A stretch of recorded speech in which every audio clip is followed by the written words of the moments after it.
আসসালামু আলাইকুম রহমতুল্লাহ বারকাত। আমাদের ধারাবাহিক আলোচনা সহিহুল বুখারীর কুসুফ বা সূর্য চন্দ্রগ্রহণের পর্ব নম্বর 3, ইমাম বুখারী রাহিমাহুল্লাহর সূর্য চন্দ্রগ্রহণের অধ্যায় নম্বর 11 বলছেন এই অধ্যায়ে যে এই অধ্যায় হচ্ছে এমন কোনো ব্যক্তি সম্পর্কে যেই ব্যক্তি সূর্য চন্দ্রগ্রহণ উপলক্ষে, বিশেষ করে সূর্যের কথা বলা হয়েছে কারণ নবী সাল্লাল্লাহু আলাইহি ওয়াসাল্লামের আমলে সূর্যগ্রহণ লেগেছিল এবং সেই উপলক্ষেই সালাত পড়েছেন এবং অন্যান্য নেক আমল করেছেন, ইবাদতবন্দি করেছেন। এই অধ্যায় হচ্ছে এমন কোনো ব্যক্তি সম্পর্কে যেই ব্যক্তি সূর্যগ্রহণ উপলক্ষে দাসী স্বাধীন করে থাকে, অর্থাৎ বিভিন্ন নেক আমল করা, এই রকমের অবস্থায় বা পরিস্থিতিতে তার মধ্যে একটি হচ্ছে দাসীকে মুক্ত করা। দাস এবং দাসী মুক্ত করা একটি গুরুত্বপূর্ণ ইবাদত। বর্তমান যুগে দাস প্রথা নেই, সেই জন্য বিষয়টা সাধারণ মানুষ তো তেমন বুঝেন না যে দাস দাসী বিষয়টি কি। আসলে একজন মানুষের নিজের জীবনের পুরো স্বাধীনতা হারিয়ে দেওয়া, পরাধীন হয়ে যাওয়া। আর পরাধীন মানে আজকালকার পরাধীন মানে নয়, আংশিক পরাধীন। পরাধীন তো সবাই এখানে। কেউ যদি দেখে অনেক ধন সম্পদ সব কিছুতেই অভাব মুক্ত হন, তারপরও সরকারের কাছে পরাধীন, প্রশাসনের কাছে পরাধীন, কারণ অধীনে তো আছে। পরাধীন মানে কি? পরের অধীনে, পরযুক্ত অধীন। কিন্তু দাস দাসী এমন যে তাতে মানুষের ব্যক্তি মালিকানা বলে কিছু থাকে না। আমাদের প্রত্যেকের ব্যক্তি মালিকানা আছে, তাই না? এমনকি আপনার স্ত্রীর ব্যক্তি মালিকানা আছে, সেটা আপনি কেড়ে নিতে পারবেন না।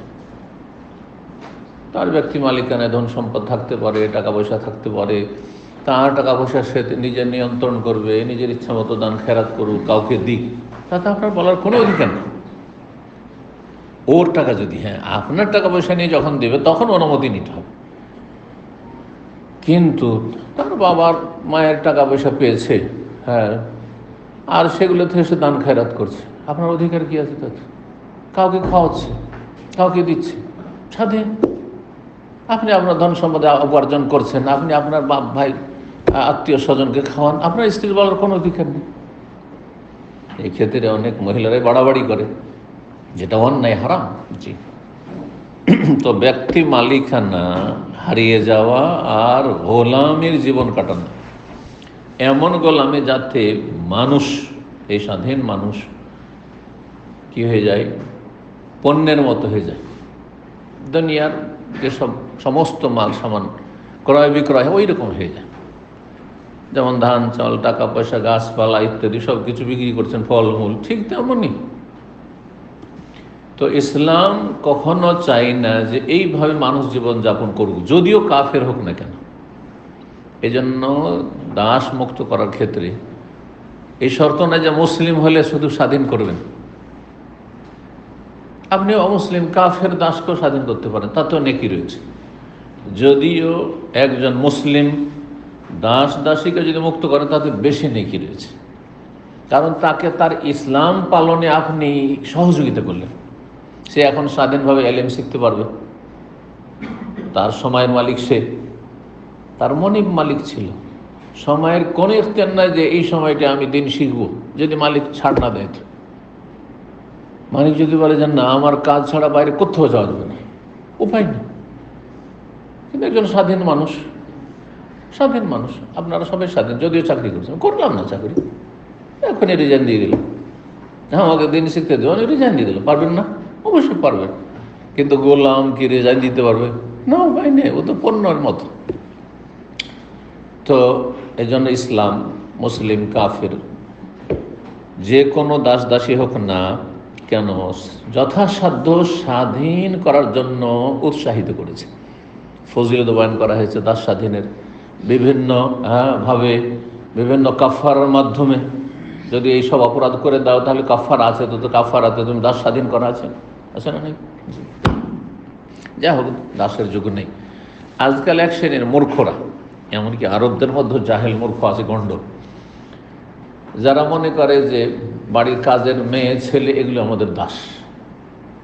এদের অজ্ঞতার ওপর শোক মাতম করা উচিত। ইসলাম সম্পর্কে তাদের সামান্যতম কোনো জ্ঞান নেই। জি, তো দাস স্বাধীন করা একটি গুরুত্বপূর্ণ ইবাদত, সাদাকা। জি, তো সূর্যগ্রহণ লাগলে দাস স্বাধীন করা যদি কেউ পছন্দ করে সেটাও ভালো কাজ, কারণ নবী সাল্লাল্লাহু আলাইহি ওয়াসাল্লাম থেকে তা প্রমাণিত। নির্দেশ দিয়েছেন 1054 নম্বর হাদিস, হাদিস ফাতেমা রাহেমাহুল্লাহ তাবেইয়া। হেশাম, গত হাদিসে দেখেছেন হেশাম বিন উরওয়াত আন ইমরাতে, তার স্ত্রী থেকে বর্ণনা করেছেন। তার স্ত্রীর নাম কি? ফাতেমা বিনতুল মুনজির, মুনজিরের মেয়ে ফাতেমা। তাহলে একটি হাদিসের সনদকে আরেকটি হাদিসের সনদের সাথে লাগালে আমাদের কাছে সনদ সম্পর্কে হাদিসের বেশি নলেজ চলে আসবে। এখানে শুধু লেখা আছে কি হেশাম বর্ণনা করছেন ফাতেমা থেকে। হেশাম আর ফাতেমার সম্পর্ক, একজন মহিলা থেকে একজন পুরুষ বর্ণনা করেছে, সম্পর্কটা কি আমরা জানতে পারলাম না। কিন্তু গত হাদিস 1053 থেকে জানতে পেরেছি যে তার স্ত্রী, হ্যাঁ, স্বামী তার স্ত্রীর কাছ থেকে হাদিস শিখেছেন, হাদিস জেনেছেন এই হাদিসটি। আর এই হ্যাঁ, নবী সাল্লাল্লাহু আলাইহি ওয়াসাল্লামের ফাতেমা না, বা অন্য আরও একাধিক সাহাবিয়া ছিলেন যাদের নাম ফাতেমা ছিল, ফাতেমা বিনতে কায়েস, আরও ফাতেমা ছিল। তো সেই ফাতেমা নয়, বরং এই ফাতেমা তাবেইয়া, হেশামের স্ত্রী। জি, সেই ফাতেমা বর্ণনা করছেন আসমা থেকে। আসমা বিনতে আবু বকর সিদ্দিক রাদিয়াল্লাহু তাআলার বড় মেয়ে। তিনি বলছেন রাদিয়াল্লাহু তাআলা, লাকাদ আমারান নবী সাল্লাল্লাহু আলাইহি ওয়াসাল্লাম, নিঃসন্দেহে নবী সাল্লাল্লাহু আলাইহি ওয়াসাল্লাম নির্দেশ দিয়েছেন বিল আতাকাতে, গোলাম স্বাধীন করার, ফি কুসুফিস শামস, সূর্যগ্রহণ লাগলে। সূর্যগ্রহণ লেগেছিল, তখন বললেন যার কাছে গোলাম আছে, দাসী আছে, সে স্বাধীন করো। জি, নির্দেশ দিয়েছেন মানে এটি আল আমরুল লিল উজুব না, হ্যাঁ, যে নবী সাল্লাল্লাহু আলাইহি ওয়াসাল্লামের হুকুম সুতরাং পালন করা ফরজ। সেটা আপনাকে মানুষের বাক ভঙ্গিমা থেকে বুঝতে হবে, আগে পরের কথা থেকে বুঝতে হবে, বিষয়টি কী ধরনের সেটা থেকে বুঝতে হবে। সব সময় সব হুকুম ফরজ হয়ে যায় না পালন করা। রাসূলুল্লাহ সাল্লাল্লাহু আলাইহি ওয়াসাল্লামের ক্ষেত্রে মনে রাখবেন, যেসব হাদিসে এসছে নবী সাল্লাল্লাহু আলাইহি ওয়াসাল্লাম করেছেন এই কাজ করো, তার মানে ওয়াজিব। কিছু আলেমরা এইরকম বলে দিয়ে তারা নিজের বিভ্রান্ত হয়েছে, কারণ সে ফেঁসে যাবে। নবী সাল্লাল্লাহু আলাইহি ওয়াসাল্লাম বলছে আউ তেরু, তোমরা বেতর পড়ো। বেতর পড়া ওয়াজিব, ফরজ না। জোহর আসর মধ্যে ফরজ, সুন্নাতে মুআক্কাদা। হ্যাঁ, নবী সাল্লাল্লাহু আলাইহি ওয়াসাল্লাম মেলা হুকুম করেছেন, যেটা বরং নবী সাল্লাল্লাহু আলাইহি ওয়াসাল্লাম কেন স্বয়ং আল্লাহ হুকুম করেছেন, ওয়াজিবও না, ফরজও না, সুন্নাতও না, বরং জায়েজ।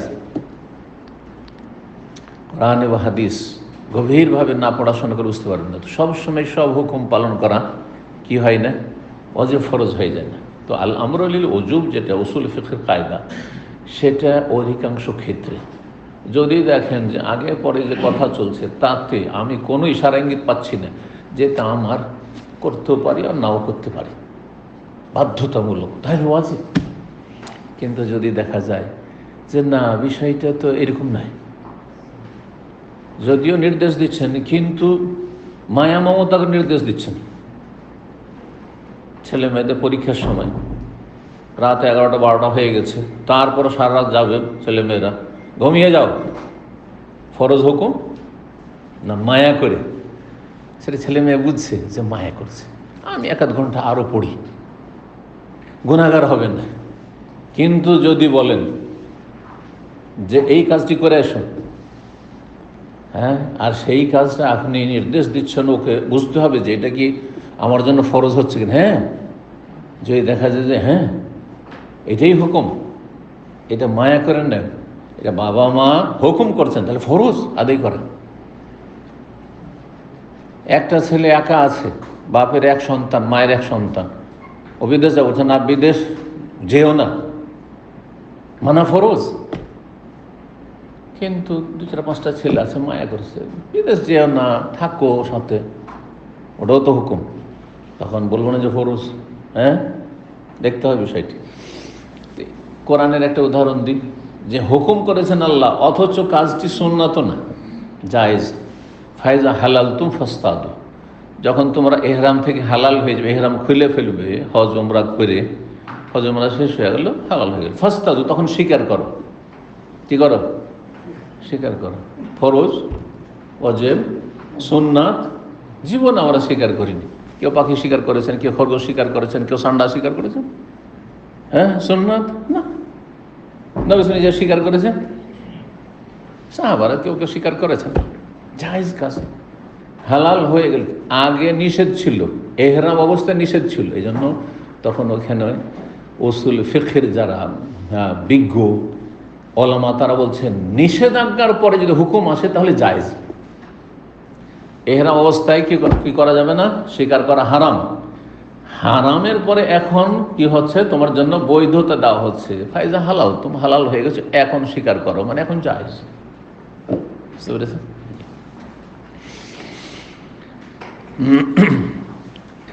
তো চলেন, নবী সাল্লাল্লাহু আলাইহি ওয়াসাল্লাম নির্দেশ দিয়েছেন, মানে মুস্তাহাব, সুন্নাত।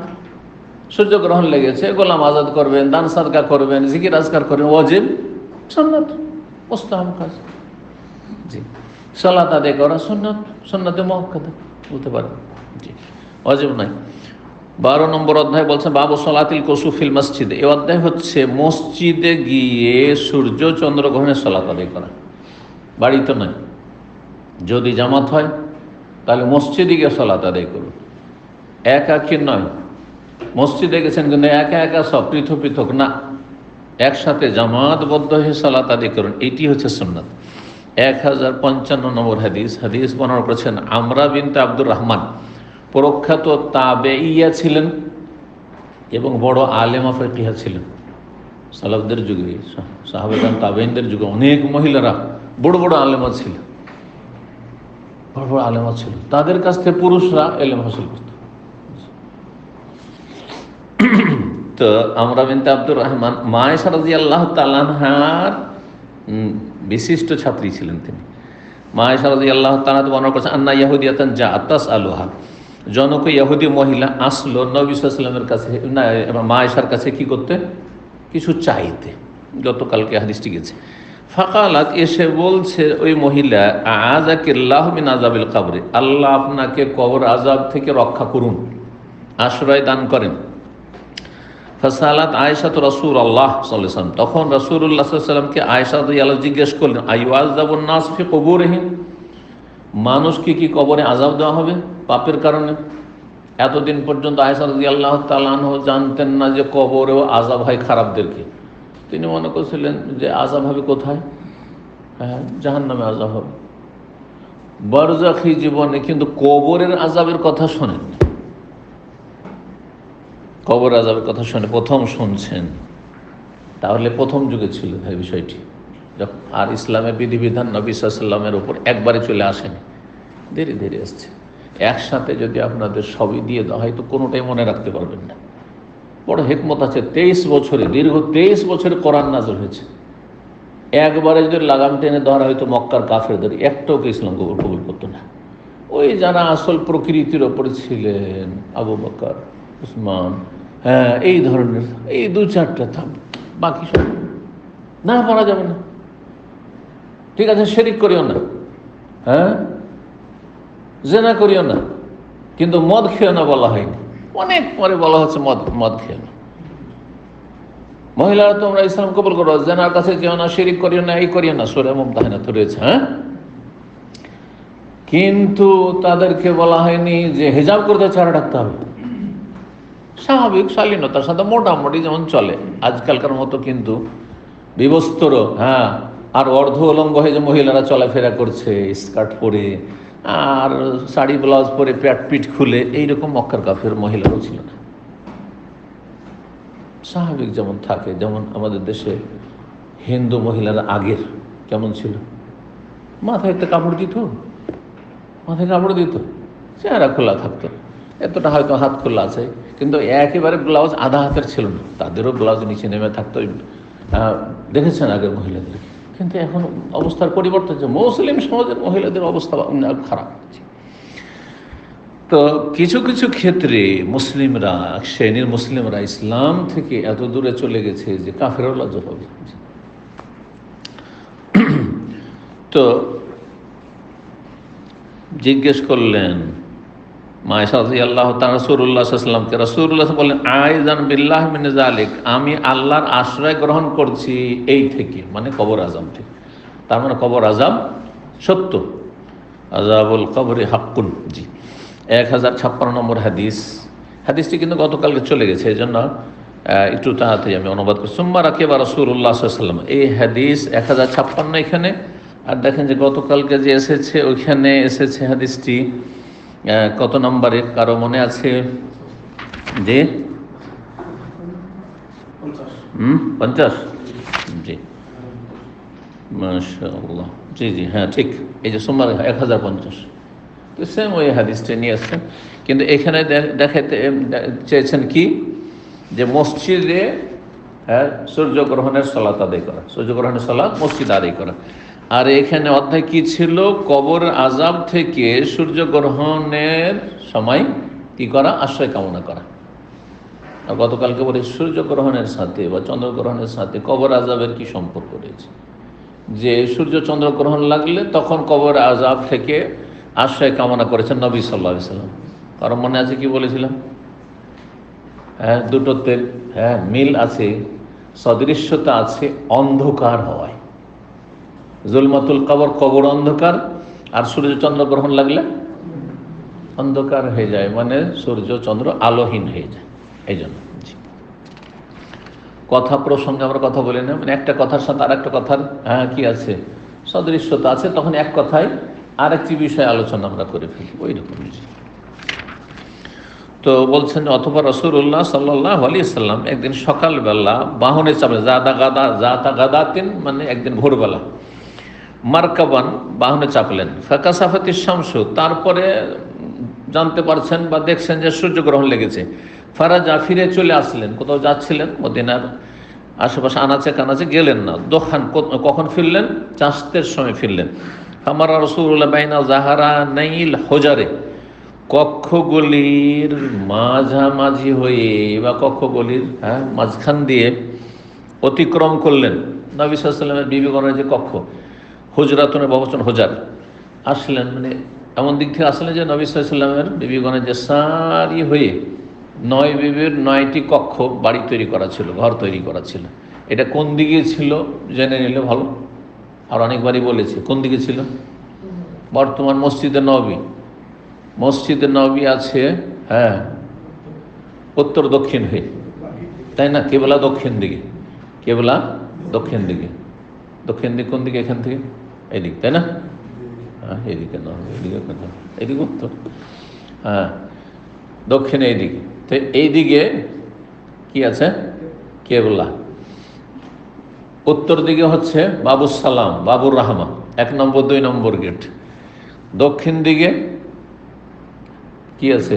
নবী সাল্লাল্লাহু আলাইহি ওয়াসাল্লামের কবর, মায়েশা রাদিয়াল্লাহু তাআলা আনহার ঘরে। তাহলে নবী সাল্লাল্লাহু আলাইহি ওয়াসাল্লাম 9 বিবির লাইন ধরে 9টি যে বাড়ি ছিল বা হুজরা ছিল, যেগুলোকে বলা হয় কক্ষ ছিল, সেগুলো কোন দিকে? বাম দিকে। মায়েশা রাদিয়াল্লাহু তাআলা আনহার ঘর হচ্ছে 1 নম্বর, তারপরে 2 নম্বর, 3 নম্বর, 4 নম্বর, এই করতে করতে করতে মহিলা সেকশন, ওই দিকটা কিন্তু মহিলা সেকশন। জি, ওইদিক যখন মহিলাদের রওজায় আসার সময় দেওয়া হয়, ঘেরে দেওয়া হয়, আর পুরুষদেরকে বের করে দেওয়া হয়, আর তারপরে মহিলারা আসতে লাগে, এই দিক থেকে কিন্তু আসে, বাম দিক থেকে আসে, যেদিকে নবী সাল্লাল্লাহু আলাইহি ওয়াসাল্লামের বিবিগণের বাড়ি ছিল। জি, তো ওই দিক থেকে নবী সাল্লাল্লাহু আলাইহি ওয়াসাল্লাম আসলেন। আসার পরে কি করলেন? সুম্মা কামা, দাঁড়িয়ে গেলেন। ফাসাল্লা, সালাত আদায় করলেন। ওয়াকামান নাস ওয়ারাহু, পেছনের লোকেরা দাঁড়ালেন। তাহলে নবী সাল্লাল্লাহু আলাইহি ওয়াসাল্লাম দাঁড়িয়েছেন সালাত পড়ার জন্য কোথায়? মসজিদ নববীতে। কিন্তু অনুবাদক ভুল করে বলছে যে রুমে, ওই কক্ষের পেছনে, জাহারান মানে পিছনে করেছে।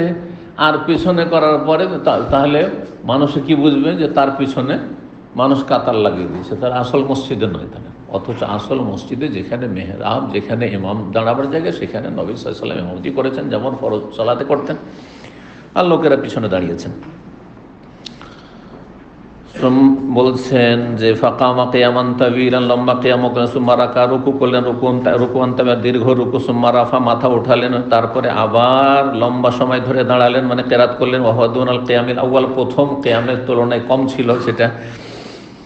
সুম্মা রাকা, রুকুআন তাওয়িলান, তারপর লম্বা রুকু করলেন, সেই রুকুটি, দ্বিতীয় রুকুটি প্রথম রুকুর চাইতে কম ছিল। সুম্মা রাফা, তারপরে রুকু থেকে মাথা উঠালেন, ফাসাজাদ, সুজুদান তাওয়িলা, লম্বা সিজদা করলেন। সুম্মা কামা, তারপরে দাঁড়ায়, ফাকামা কিয়ামান তাওয়িলা, লম্বা দাঁড়ালেন। ওয়া হুয়া দুনাল কিয়াম, মানে দ্বিতীয় রাকাতে আর কি। সুম্মা রাকা রুকুআন তাওয়িলান ওয়া হুয়া দুনা রুকুল আউয়াল, সুম্মা কামা কিয়ামান তাওয়িলান ওয়া হুয়া দুনাল কিয়ামিল আউয়াল, অর্থাৎ দ্বিতীয় রাকাতেও দুইবার করে রুকু করলেন, দুইবার করে কিরাত করলেন। সুম্মা রাকা রুকুআন তাওয়িলান ওয়া হুয়া দুনা রুকুল আউয়াল, সুম্মা সাজাদা, দ্বিতীয় রাকাতের সাজদা। ওয়া হুয়া দুনা সুজুদিল আউয়াল, প্রথম রাকাতে যে সেজদা ছিল সেই সেজদার তুলনায় এই সেজদা ছোট ছিল, কিন্তু লম্বা সেজদা। তারপর সোম্মান সারফা, তারপর সালাম ফিরলেন। ফাকাল রাসূলুল্লাহ সাল্লাল্লাহু আলাইহি ওয়াসাল্লাম মা শা আল্লাহ ইয়াকুল, তারপর আল্লাহ যা চাইলেন তাই তিনি খুতবায় বললেন, খুতবা ছিল আসলে।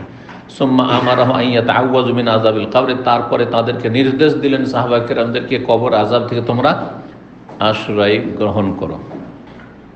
13 নম্বর অধ্যায় হচ্ছে বাবুন, এই অধ্যায় হচ্ছে লা তানকাসিফু শামসু লিমাউতি আহাদিন ওয়ালা লিহায়াতিহি। এই অধ্যায় হচ্ছে যে সূর্য গ্রহণ কারো জন্ম মৃত্যুর কারণে লাগে না। যে কোনো বিশিষ্ট ব্যক্তি মহামানব পৃথিবীতে জন্ম নিয়েছে, সুতরাং সূর্য আলোহীন হয়ে গেছে, চন্দ্র আলোহীন হয়েছে এমনটাও নয়। আর কেউ মারা গেছে, সুতরাং সূর্য চন্দ্র শোকে মর্মাহত, সেজন্য আলোহীন হয়ে গেছে, এগুলি কাফেরদের ভ্রান্ত আকীদা। দুনিয়ায় কোনো কিছু ঘটেছে, বড় কিছু, তার প্রভাব পড়েছে সূর্য চন্দ্রের ওপর, এই আকীদা কোনো মুসলিমের হতে পারে না। তো জাহিলি যুগে এইরকম ধরনের ধারণা ছিল। আর ভাগ্যচক্রে যেদিন সূর্যগ্রহণ, ওই দিনেই নবী সাল্লাল্লাহু আলাইহি ওয়াসাল্লামের ছেলে ইব্রাহিম রাদিয়াল্লাহু তাআলা আনহু ইন্তেকাল করেছেন। তো কিছু কিছু মুসলিম সাহাবা হইতেও পারে, কারণ নবী সাল্লাল্লাহু আলাইহি ওয়াসাল্লাম থেকে বড় ব্যক্তিত্ব পৃথিবীতে কেউ নেই। আর নবীর প্রিয় ছেলে মারা গেছে, তার চাইতে বড় কেউ অন্যরা আমরা নই। সুতরাং এই করে মনে হয় হইলেও হইতে পারে, সংশয় নিরসনে এবং ভ্রান্ত আকীদার খণ্ডন নবী সাল্লাল্লাহু আলাইহি ওয়াসাল্লাম খুতবায় যে কথাটি বলেছিলেন। ওয়ারাহু আবু বাকরা, এই মর্মে আবু বাকরা সাহাবী, মুগীরা বিন শুবা, আবু মুসা আশআরী, ইবনে আব্বাস, ইবনে উমর, এই সমস্ত সাহাবায়ে কেরাম হাদিস বর্ণনা করেছেন। মানে এই হাদিসটি 5 জন সাহাবী থেকে বর্ণিত হয়েছে। আর একজন সামনে আসছে আবু মাসউদ বদরি, তার কথা তো আসেনি। মানে আরও অনেক সাহাবীদের 5 জনের কথা বলার পরে বর্ণনা করেছেন 1057-তে। আন আবি মাসউদিন, আবু মাসউদ রাদিয়াল্লাহু তাআলা আনহু বর্ণিত, তিনি বলছেন কালা রাসূলুল্লাহ সাল্লাল্লাহু আলাইহি ওয়াসাল্লাম, রাসূল বলেছেন আশ-শামসু ওয়াল কামারু লা ইয়ানকাসিফান লিমাউতি আহাদিন ওয়ালা লিহায়াতি, সূর্য চন্দ্র কারো মৃত্যু আর কারো ভূমিষ্ঠ হওয়া জন্মের কারণে গ্রহণ লাগে না।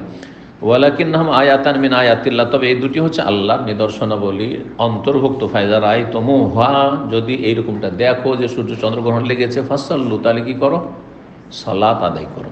অধিকাংশ হাদিসগুলোতে সালাতের কথা এসছে, আর বাকি কিছু কিছু হাদিস অতিরিক্ত এসছে যেগুলি এর আগে পড়েছেন। 1058 নম্বর হাদিস, হাদিস ইমাম জোহরি আর হিশাম বিন উরওয়া, দুইজন তাবেঈ, উরওয়া থেকে বর্ণনা করছেন, আর উরওয়া বর্ণনা করছেন তার খালা আয়েশা রাদিয়াল্লাহু তাআলা আনহা কালাত, বলছেন কাসাফাতিশ শামসু আলা আহদি রাসূলিল্লাহ সাল্লাল্লাহু আলাইহি ওয়াসাল্লাম, সূর্যগ্রহণ লেগেছিল রাসূলুল্লাহ সাল্লাল্লাহু আলাইহি ওয়াসাল্লামের আমলে। আহাদ মানে জামানা, আমল, যুগে। ফাকামান নবী সাল্লাল্লাহু আলাইহি ওয়াসাল্লাম, দাঁড়ালেন কিসের জন্য? ফাসাল্লা বিন নাস, জনগণকে নিয়ে সলাতে, মানে ইমামতি করতে দাঁড়ালেন, সালাত আদায় করতে। ফাআতালাল কিরাত, লম্বা তেলাওয়াত করলেন। সুম্মা রাকা, তারপর রুকু করলেন। ফাআতালা রুকু, লম্বা রুকু করলেন। সুম্মা রাফা রাসা, মাথা উঠালেন। ফাআতাল, তারপরে দ্বিতীয়বার দীর্ঘ তেলাওয়াত করলেন। ওয়াহিয়া দুনা কিরাতিহি ফিল উলা, প্রথম যে কেরাত ছিল তার চাইতে কম দ্বিতীয়টি। সুম্মা রাকা, তারপর রুকু করলেন। ফাআতালা রুকু, লম্বা রুকু করলেন। দুনা রুকু হিল আউয়াল, প্রথম রুকুর চাইতে কম একটু। সুম্মা রাফা রাসাহু, মাথা উঠালেন। সাজদাতানি, 2 সিজদা করলেন। সুম্মা কামা, তারপরে ফাসানা ফির রাকাতি সানিয়াতি মিসলে যালিকা, আর এই রকমই করলেন দ্বিতীয় রাকাতে। একই হাদিস বারবার আসছে, বিভিন্ন মাসলা একটি হাদিস থেকে যেহেতু ইস্তেমবাত হচ্ছে, সেজন্য অধ্যায় কায়েম করে ওই হাদিসটি কিছু শব্দের পার্থক্যের সাথে আর সনদের পার্থক্যের সাথে ইমাম বুখারী রাহিমাহুল্লাহর একটি গুণ রয়েছে, একটি হাদিস কি হুবহু সনদও একই আর শব্দগুলি একই এমন করে নিয়ে আসেননি। এটি যেমন তেমন বিষয় নয়। আমাদের দেশের যেসব পেশাদার বক্তা, ওদের 5টা ওয়াজ শুনে নেন, ওর বেশি পাবেন না পুঁজি। ঘুরে ফিরে দেখবেন ওইগুলোই কথা। বোঝা গেছে কি না? হ্যাঁ, ইমাম বুখারী রাহিমাহুল্লাহর দক্ষতা হচ্ছে, হাদিসে পাণ্ডিত্য হচ্ছে, সবচেয়ে বড় মুহাদ্দিস হাদিসের। এই জন্য কোরআনে কারীমের পরে সবচেয়ে বড় স্থান আল্লাহ রাব্বুল আলামিন দিয়েছেন এই উম্মতের উপরে। ইজমা, ঐক্যমত রয়েছে সমস্ত ওলামাদের, ইজমা, হানাফি, শাফি, মালিক, হাম্বলি সমস্ত ওলামায়ে কেরামদের ইজমা, ঐক্যমত রয়েছে। আসাহুল কুতুব আদা কিতাবিল্লাহ, আল্লাহর কিতাব কোরআনে কারীমের পরে সবচেয়ে সহিহ কিতাব সহিহুল বুখারী। জি, তো দেখবেন যে প্রত্যেকটা হাদিসে যদি সনদ মিলিয়ে দেখেন কোনো না কোনো পার্থক্য পাবেন, অথবা যদি এবারত মিলিয়ে দেখেন, হ্যাঁ, তাহলে কিছু শব্দে বাক্যে পার্থক্য পাবেন। আগেটা যেমন ফাসাল্লু সালাত, এখানে আছে ফাফজাউ ইলা সালাত, সালাতের জন্য ঝাঁপিয়ে পড়ো।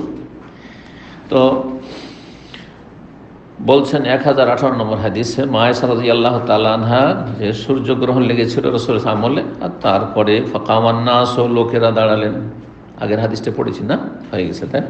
জি, ফাসাল্লা বিন নাস, জনগণকে নিয়ে সালাত আদায় করলেন, লম্বা কেরাত করলেন, তারপর রুকু করলেন, লম্বা রুকু করলেন, তার মাথা ওঠালেন, তার লম্বা কেরাত করলেন। এই দ্বিতীয় কেরাতটি প্রথম কেরাত তুলনায় ছোট ছিল। সুম্মা রাকা, তারপর রুকু করলেন, লম্বা রুকু করলেন, কিন্তু প্রথম রুকুর তুলনায় ছোট ছিল। সুম্মা রাফা, তারপর মাথা ওঠালেন, 2 সিজদা করলেন। সুম্মা কামা ফাসানা ফি রাকাতি সানি মিসলা, সুম্মা কামা, তারপরে দাঁড়ালেন মানে খাতিবান, খুতবায় দাঁড়ালেন। বলছেন ইন্না শামসা ওয়াল কামারা লা ইয়াখসিফানি লিমাউতি আহাদিন ওয়ালা লিহায়াতিহি, সূর্য চন্দ্র গ্রহণ কারো মৃত্যু বা কারো জন্মকে কেন্দ্র করে লাগে না। ওয়ালাকিন্নাহুম আয়াতান মিন আয়াতিল্লাহ, আল্লাহ নিদর্শন বলে অন্তর্ভুক্ত এই দুটি। ইউরিহিমা ইবাদাহু, যেই নিদর্শন আল্লাহর ক্ষমতার বহিঃপ্রকাশ দেখিয়ে থাকেন, যে দেখো আমি সূর্য চন্দ্রের আলোকে কেড়ে নিতে পেরেছি, তো তোমাদের প্রাণ কেড়ে নেওয়া, তোমাদেরকে নিশ্চিহ্ন করে দেওয়া এমন কোনো ব্যাপার না। কোন হয়ে যাও, ধ্বংস হয়ে যাও, সব ধ্বংস হয়ে যাও, কিয়ামত হওয়া এমন কোনো মুশকিল না।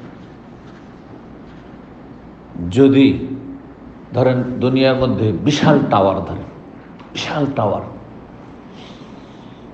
যাতে কত তলা আছে, যেগুলো সবচেয়ে বড় টাওয়ার, হ্যাঁ কত, যাই হোক, আজ 100-র উপরে, 100-150 যাই বলবে, সেখান থেকে তার যে বিদ্যুতের যে মেন সুইচ আছে যদি অফ করে দেওয়া, মানুষ যদি এটা করতে পারে তাহলে গোটা বিল্ডিং অন্ধকার। তো রব্বুল আলামিনের হাতে তো সব কিছুর মালিকানা। ওয়ালিল্লাহি খাযাইনুস সামাওয়াতি, আসমান জমিনের সমস্ত ভান্ডারের মালিক, সমস্ত কিছুর মালিক আল্লাহ রাব্বুল আলামিন। আর আল্লাহ রাব্বুল আলামিন মেন সুইচ হচ্ছে কোন, ধ্বংস হয়ে যাও, ধ্বংস হয়ে যাও। আল্লাহ, মানুষ যদি এটা করতে পারে, এমনকি এই যে ইলেকট্রিসিটির হেড অফিস আছে দাম্মামে, যে বিশাল শহর দাম্মাম, তাই না, বিশাল শহর আছে, মেন সুইচ যদি সেখান থেকে অফ করে দেওয়া হবে, গোটা সিটি অন্ধকার, একটা বিল্ডিং আর একটা টাওয়ারের কথা বাদ দেন, হবে না? এগুলো সহজে বুঝতে পারছেন। মানুষ যদি এটা করতে পারে তো মানুষরা কি না করতে পারে? আলা কুল্লি শাইইন কাদির। সূর্যকে আলোহীন করে, চন্দ্রকে আলোহীন করে এটা দেখিয়ে দিচ্ছেন আল্লাহ। তো এই ছিল হাদিস। আল্লাহ রাব্বুল আলামিন তার বান্দাদেরকে তার কুদরত দেখাতে চান। ফায়জা রাআইতুম যালিকা, যখন তোমরা দেখবে যে সূর্য গ্রহণ বা চন্দ্রগ্রহণ লেগেছে, ফাফজাউ ইলা সালাতে, তোমরা ঝাঁপিয়ে পড়ো, আল্লাহর ভয়ে ছুটে চলো, ঝাঁপিয়ে পড়ো, ইলা সালাত, সালাতের উদ্দেশ্যে। সালাতের মাধ্যমে আল্লাহর কাছে সমস্ত সাহায্য চাওয়া যায়। আল্লাহ কোরআন নির্দেশ দিচ্ছেন, ওয়াস্তাইনু বিস-সাবরি ওয়াস-সালাহ, একাধিক আয়াত রয়েছে এই মর্মে কোরআনে। আল্লাহর কাছে সাহায্য চাওয়ার সবচাইতে উত্তম উপায়, উত্তম ওসিলা হচ্ছে যে আল্লাহর সামনে আপনি সবচাইতে শরীরের সবচাইতে সুন্দর অঙ্গটি ধুলোতে, মাটিতে লুটিয়ে দেন, সেটা হচ্ছে সিজদা। এটা ওসিলা, আল্লাহ সান্নিধ্য লাভের উপায়। এটা হচ্ছে শরীয়তসম্মত ওসিলা। তারপরে আল্লাহ তোমার সামনে আমি সিজদা পেশ করলাম, রুকু পেশ করলাম, তুমি কি করো, আমাকে সাহায্য করো, আমাকে সাহায্য করো। যখন আমরা কোনো জায়গায় কোনো গরজ নিয়ে যাই তখন ডাইরেক্ট বলেন হজরত বা অমুক তমুক স্যার এটা আমার লাগবে বলেন, তার আগে অনেক কিছু করেন। হয় কিছু উপঢৌকন হাদিয়ে নিয়ে যাবেন, আর যারা অসৎ লোক তারা কিছু ঘুষ বকশিস পেশ করবে অসৎ লোকের কাছে, তাই না? ঘুষ দিয়ে তার বলে এই কাজটা করে দিতে হবে, যেটা সাধারণত হয় না সেটা হয়ে দিতে হবে। আর না হলে বৈধ পথে হইলেও কিছু গিফট নিয়ে গেলেন, আর না হলে প্রথমখানে গিয়ে কিছু তার গুণগান করলেন, আপনি খুব সমাজদর্দী মানুষ, আর আপনি দেশের কল্যাণমূলক আর জনসেবায় যে কত কি করেছেন, এই সব প্রশংসা করি এমপি সাহেবের আর মিনিস্টার সাহেবের। তারপরে তাকে একটু ফুলিয়ে দিলেন, আর তারপরে বলছেন যে স্যার আমার এই গরজ ছিল। বলছেন না ওয়ালিল্লাহিল মাসালুল আ'লা। আল্লাহ রাব্বুল আলামিনের উত্তম দৃষ্টান্ত রয়েছে। আপনি তুচ্ছ দুনিয়ার সামান্য একটু চাওয়ার জন্য যদি এত কিছু করতে হয়, তো রবের সামনে আপনি আল্লাহর কাছে সাহায্য চাইবেন, কিছু করবেন না? দান সাদকা করুন, বালা মুসিবত দূর হবে। আর আপনি সালাত আদায় করুন, সাহায্য চান, বিভিন্ন নেক আমল পেশ করুন, যে সিয়াম রোজা রাখলেন, এইসব করে তারপরে আল্লাহর কাছে সাহায্য চান ইবাদত বন্দেগীর মাধ্যমে। এই জন্য আর এই শিক্ষা সূরা ফাতিহাতে আল্লাহ দিয়েছেন। 3.5 আয়াত আল্লাহর গুণগান, কিচ্ছু চাইলেন না। ইয়াকা নাবুদু পর্যন্ত কিছুই চাইলেন না, কিন্তু শুধু আল্লাহর গুণগান, আল্লাহর গুণগান। তারপরে ওয়াইয়াকা নাস্তাইন, আল্লাহ তোমার কাছেই সাহায্য চাইছি, আর কারো কাছে চাই না। ও আমি খাজা বাবা দুর্গা দরগা ওইসব বুঝি না, আমি বিশ্বাসও করি না, আমি এক আল্লাহ, আমি তাওহীদবাদী। আল্লাহ তোমার ছাড়া কারো কাছে চাই না। ওয়াইয়াকা নাস্তাইন, শুধুমাত্র তোমার কাছে চাই। তারপরে আরো চাইলেন গায়রিল মাগদুবি আলাইহিম দাল্লিন পর্যন্ত, শেষ দিকে চাইলেন, প্রথমখানে তো ডাইরেক্ট চাননি। তো এই ছিল বিষয়। তারপরে 14 নম্বর অধ্যায় বলছেন বাবু যিকির ফিল কুসুফ। এই অধ্যায় হচ্ছে কুসুফ, সূর্য চন্দ্র গ্রহণ লাগলে আল্লাহর জিকির আজকার করা। এটাও আল্লাহর আযাব দূর করা একটি উপায়। আল্লাহর আযাব হতে পারে, আল্লাহর আযাব হতে পারে মহাবিপদ। সুতরাং আল্লাহর আযাব থেকে, আল্লাহর পাকড়াও থেকে, পাপের কুফল থেকে ভালো মানুষ, আল্লাহ ভীরু মানুষ কখনো নির্ভীক থাকবে না। নির্ভয় থাকবে না যে আমার কোনো ভয় নেই, সবসময় ভয়ে ভীত থাকবে। কি জানি অজান্তে ভুল হচ্ছে, কখন আল্লাহ ধরে নেন পরের ভুলের কারণে। ঠিক আছে, আপনার ভুল যদি নাও থাকে, এত ভালো মানুষ আজকালকার জামানায় সাধারণত নেই, তারপরেও যদি থাকে, তো আপনার আশেপাশে পাপীদের কারণে সেই পাপের কুপ্রভাবে আপনিও ধ্বংস হইতে পারেন, আপনার পরিবার ধ্বংস হইতে পারে। সুতরাং আল্লাহ রাব্বুলের কাছে তার সান্নিধ্য লাভের জন্য বিভিন্ন ইবাদত বন্দেগী পেশ করতে হবে, যাতে আল্লাহর আযাব না আসে। তার মধ্যে একটি হচ্ছে সূর্যগ্রহণ লাগলে বা চন্দ্রগ্রহণ লাগলে আল্লাহর জিকির আজকার করা, সুবহানাল্লাহ, আলহামদুলিল্লাহ, লা ইলাহা ইল্লাল্লাহ। বেদাতি জিকির নয় আবার, অসম্পূর্ণ ইল্লাল্লাহ ইল্লাল্লাহ হুর জিকির না, সম্মিলিত সুর ধরে জিকির নয়, দাদা বোঝা গেছে। আর হক হুক এসব নয়, এইসব বেদাতি তরিকা। জিকির করবে লা ইলাহা ইল্লাল্লাহ, একসাথে না, আপনি আপনার জিকির করবেন খুশুর সাথে, মনটাকে নরম করে আল্লাহর কাছে। আর এর জন্য চোখ বন্ধ করতে হবে, মোরাকাবা করতে হবে, এসব ভ্রান্ত কথা, কিচ্ছু না, কোনো অস্তিত্ব নেই কোরআন হাদিসে এগুলোর। আপনি আপনার জিকির করবেন, আপনি জিকির সম্পূর্ণ বাক্যের হবে। জিকির কার? আল্লাহর না আর কারো? সুতরাং লা ইলাহা ইল্লাল্লাহ মুহাম্মদ রাসূলুল্লাহর জিকির নয়। বেদাতি জিকিরের একটি জিকির হচ্ছে লা ইলাহা ইল্লাল্লাহ মুহাম্মদ রাসূলুল্লাহ, লা ইলাহা ইল্লাল্লাহ মুহাম্মদ রাসূলুল্লাহ। না, এটি শাহাদাত, দুটো কথার সাক্ষ্য প্রদান করবেন। একজন মুসলিম জন্মসূত্রে সাক্ষ্য প্রদান করেছে, যখন সাক্ষী দেবেন আশহাদু আল্লা ইলাহা ইল্লাল্লাহ ওয়া আশহাদু আন্না মুহাম্মাদার রাসূলুল্লাহ, কিন্তু জিকির করবেন তখন লা ইলাহা ইল্লাল্লাহ। জি, তো কুসুফে জিকির আজকার করা, রাওয়াহ ইবনে আব্বাস রাদিয়াল্লাহু তাআলা আনহুমা এই মর্মে হাদিস বর্ণনা করেছেন। হাদিস আবু মুসা আশআরীর আসছে একটু আগে, কিন্তু আমরা দেখলাম যে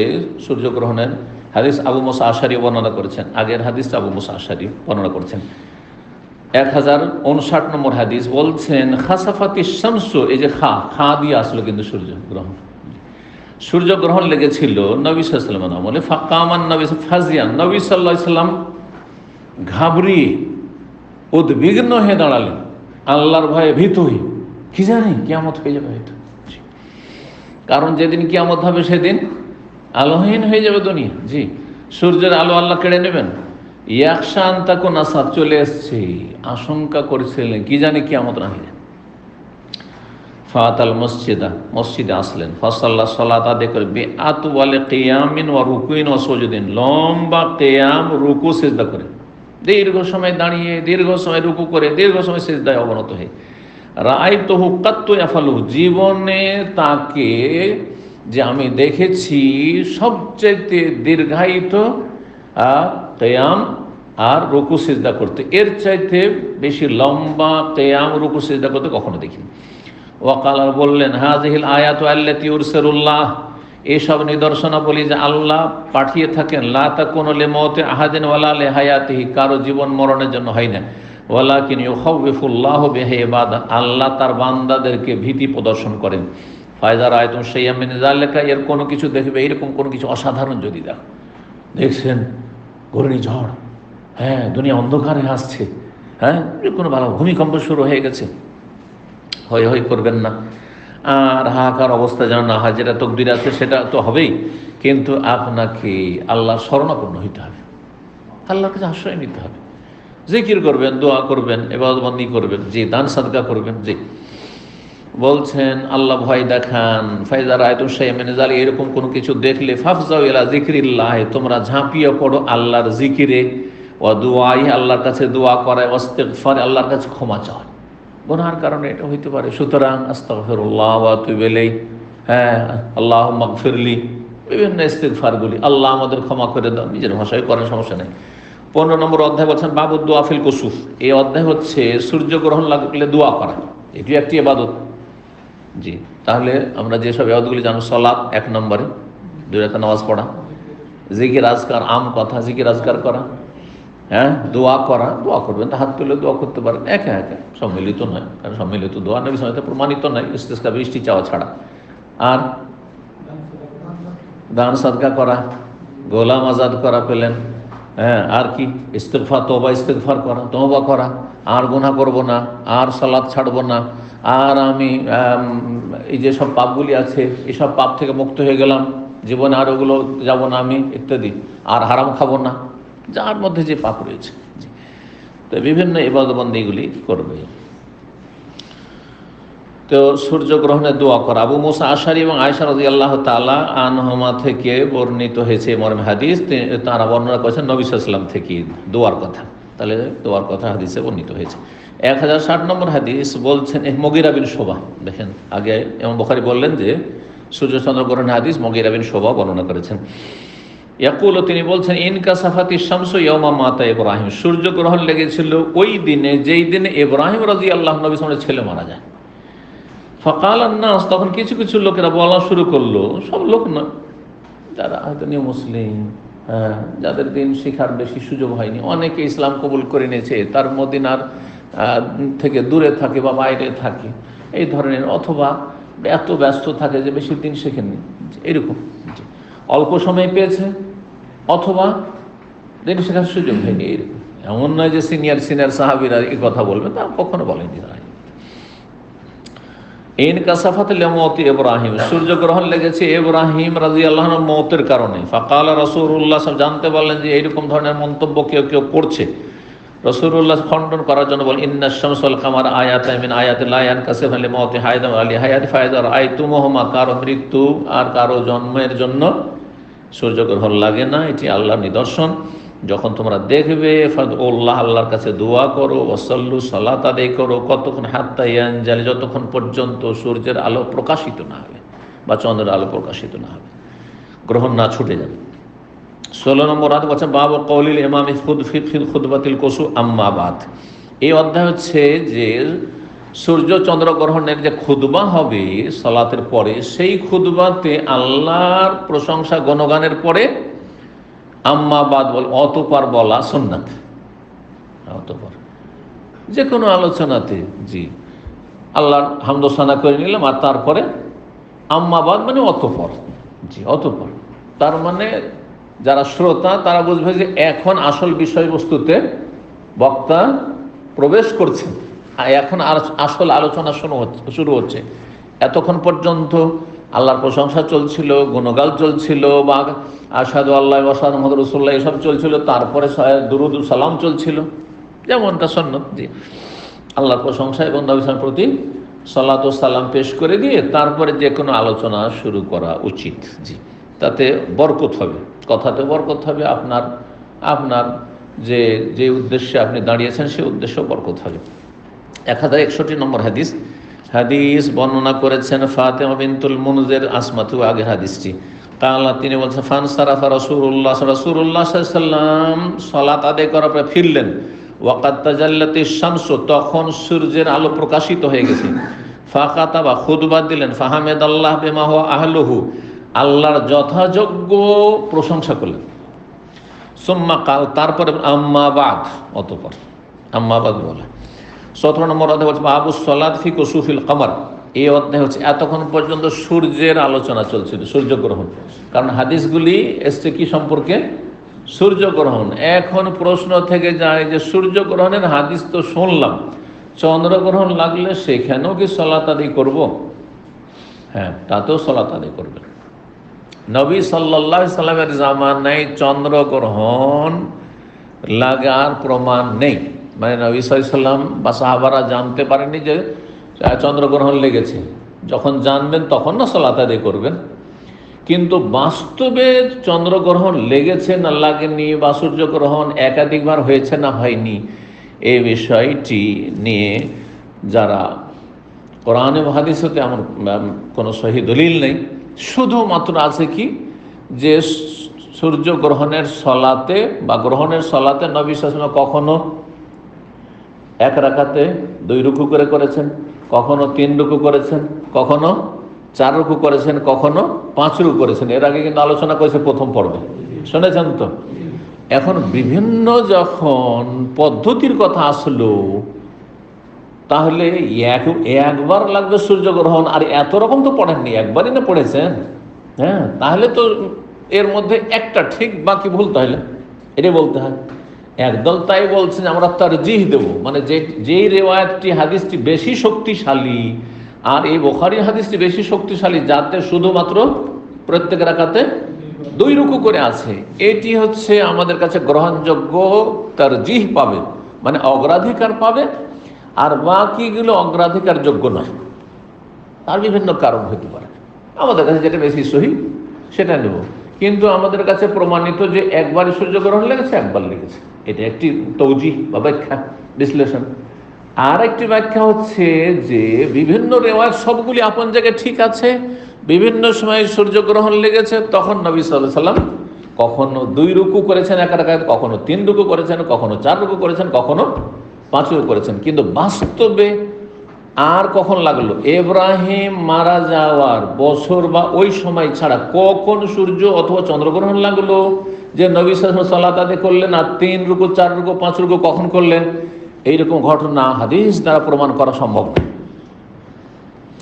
একদল যারা এই বিষয়ে বিশেষজ্ঞ, আজকে এই বিষয়টি শুনিয়ে দিই আপনাদের, তারা বলছে যে নবী সাল্লাল্লাহু আলাইহি ওয়াসাল্লামের আমলে আজকাল সায়েন্স এত উন্নতি করেছে যে 1400 বছর আগে নবী সাল্লাল্লাহু আলাইহি ওয়াসাল্লামের আমলে, যতদিন নবী সাল্লাল্লাহু আলাইহি ওয়াসাল্লাম মদিনায় থেকেছেন, এই 10 বছর মদিনায়, এই মদিনার 10 বছরের ভেতরে কতবার সূর্য চন্দ্রগ্রহণ লেগেছে পৃথিবীতে।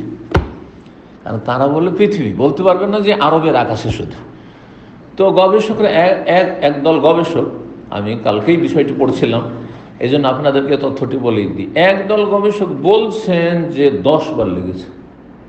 তারা দাবি করছেন যে 10 বার 10 বছরে সূর্য এবং চন্দ্রগ্রহণ লেগেছে। হ্যাঁ, এখন 10 বারের মধ্যে কতবার নবী সাল্লাল্লাহু আলাইহি ওয়াসাল্লাম জানতে পেরেছেন আর কতবার পড়েছেন, এটাও কিন্তু মেলানো যাচ্ছে না, কারণ আর কোনো প্রমাণ এই একবার ছাড়া পাওয়া যাচ্ছে না। কিন্তু ঠিক আছে, বলছেন হ্যাঁ 10 বার লেগেছে, কিন্তু জরুরি নয় যে আরবের আকাশে লাগবে, পৃথিবীর অন্য জায়গায় লেগেছে। আর এটা হয়, বাংলাদেশের সূর্যগ্রহণ চন্দ্রগ্রহণ এখানে নেই হয়তো, হ্যাঁ, ঠিক আছে, সকালবেলা লেগেছে, তখন এইখানে কি আছে, এখনো ভোর হয়নি। সূর্যগ্রহণ ধরে সকাল সকাল সূর্য ওঠার পরে পরে লেগেছে, আর 2 ঘন্টার মধ্যে শেষ হয়ে গেছে, 3 ঘন্টার পার্থক্য এখানকার সাথে। তাহলে তো এখানকার মানুষ জানতেই পারবে না, হবে না, হবে না। এইরকম ইউরোপ আমেরিকা হয়তো লেগেছে, তখন এখানে রাত, ওখানে দিন, তাহলে জানতেই পারবেন না। চন্দ্রগ্রহণের বিষয়টি ওই রকম। তারপরে তখন আগে থেকে, আজকাল যেমন সায়েন্স টেকনোলজি উন্নতি করার জন্য আগে থেকে অগ্রিম বলে দিচ্ছে গোটা বছরে যে কোন তারিখে কোন তারিখে কোন সময় আর কোন দেশের আকাশে সূর্য চন্দ্রগ্রহণ লাগবে, আগেই কিন্তু বলে দিচ্ছে। আপনি গোটা বছরে কিন্তু আপনি দেখে নিতে পারবেন। জি, কিন্তু তখন তো আর কোনো ব্যবস্থা ছিল না। শুধু অনেক মানুষ কর্মব্যস্ততা কাজে কাজে আছেন, আকাশের দিকে দেখেননি, চাঁদের দিকে গিয়ে দেখে ঘুমিয়ে আছেন হয়তো। হ্যাঁ, আরবের আকাশে লাগলেও চাঁদের দিকে খেয়াল করেনি, তারপরে আপনার সূর্যের দিকেও হয়তো খেয়াল করেননি, আংশিক লেগেছে, হতে পারে কি পারে না। যাই হোক, একদল বিশেষজ্ঞ যারা এই সাবজেক্টের, তারা বলছেন যে নবী সাল্লাল্লাহু আলাইহি ওয়াসাল্লামের এই 10 বছরে 10 বারের মতো সূর্য চন্দ্রগ্রহণ লেগেছে। এখন নবী সাল্লাল্লাহু আলাইহি ওয়াসাল্লামের কাছে জরুরি নেই যে আল্লাহকে ওহী করতে হবে, এই সূর্যগ্রহণ লেগেছে, চন্দ্রগ্রহণ লেগেছে, তো নামাজ পড়ো। হ্যাঁ, সুন্নাত। যখন দেখবে তখন নবী সাল্লাল্লাহু আলাইহি ওয়াসাল্লাম বলছেন ফাইজা রাআইতুমুহা, হ্যাঁ, যখন দেখবে তখন কি করো, সালাত আদায় করো। দেখেছেন একবার, আমাদের কাছে প্রমাণিত। আশা করি বিষয়টি আপনাদের কাজে আসবে, যে অনেকের বক্তব্য যে লেগেছে, একাধিকবার লেগেছে বা অনেকবার লেগেছে, এমনকি 10 বার পর্যন্ত অনেকে বর্ণনা করেছেন। তো চলেন, চন্দ্রগ্রহণের সালাত আদায় করবো কি না? হ্যাঁ, সালাত আদায় করবো, এবং জামাতে সালাত আদায় করবো। যদিও নবী সাল্লাল্লাহু আলাইহি ওয়াসাল্লাম বাস্তবে করেছেন করেননি সেটা আমাদের প্রমাণ করার কোনো প্রয়োজন নাই, কারণ সূর্যগ্রহণ আর চন্দ্রগ্রহণ একই রকম, বোঝা গেছে। সূর্যগ্রহণে যখন সালাত রয়েছে বা জামাত সহকারে, তখন চন্দ্রগ্রহণেও জামাত সহকারে সালাত রয়েছে। হানাফি মাযহাব বলছে যে চন্দ্রগ্রহণে জামাতের সালাত নেই, সালাত আছে একা একা পড়বে। এটা শুধু হানাফি মাযহাব, বাকি শাফি, মালিক, হাম্বলি তারা বলছেন যে না, সূর্যগ্রহণ চন্দ্রগ্রহণ একই জিনিস, সুতরাং যেমন জামাত সহকারে সালাত আদায় করবেন সূর্যগ্রহণে, হানাফি মাযহাব এটা স্বীকার করছে যে সূর্যগ্রহণে জামাত সহকারে আদায় করবে, চন্দ্রগ্রহণে ওই রকমই জামাত সহকারে সালাত আদায় করবে। 1062 নম্বর হাদিস আবু বকর রাদিয়াল্লাহু তাআলা আনহু বর্ণনা করেছেন, ইনকাসাফাতিশ শামসু আলা আহদিন নবী সাল্লাল্লাহু আলাইহি ওয়াসাল্লাম, এখানে সূর্যের কথা আছে, সূর্যগ্রহণ লেগেছিল। ফাসাল্লা রাকাতাইনি, 2 রাকাত সালাত আদায় করলেন নবী সাল্লাল্লাহু আলাইহি ওয়াসাল্লাম। এই হাদিস দিয়ে চন্দ্রগ্রহণ কেমন করে প্রমাণ করলেন এইভাবে যে নবী ওই হাদিসের শেষে বলেছেন ইন্না শামসা ওয়াল কামারা, সূর্য চন্দ্র দুটোই আল্লাহর নিদর্শন। তাহলে সূর্য চন্দ্র একসাথে মিলিয়ে যখন বর্ণনা করেছেন ফাইজা রাআইতুমুহুমা, এই দুটো যখন দেখবেন, সূর্যগ্রহণ দেখলেও আর চন্দ্রগ্রহণ দেখলেও কি করবে, ফাসাল্লু ফাফজাউ ইলা সালাত, সালাতের জন্য ঝাঁপিয়ে পড়ো। দলিল হয়ে গেল। এটা হচ্ছে ফিকহ ইমাম বুখারী। জি, 1063 নম্বর হাদিস মনে করছেন আবু বকরা, খাসাফাতিশ শামসু আলা আহদিন নবী সাল্লাল্লাহু আলাইহি ওয়াসাল্লাম বলে সূর্যগ্রহণ লেগেছিল।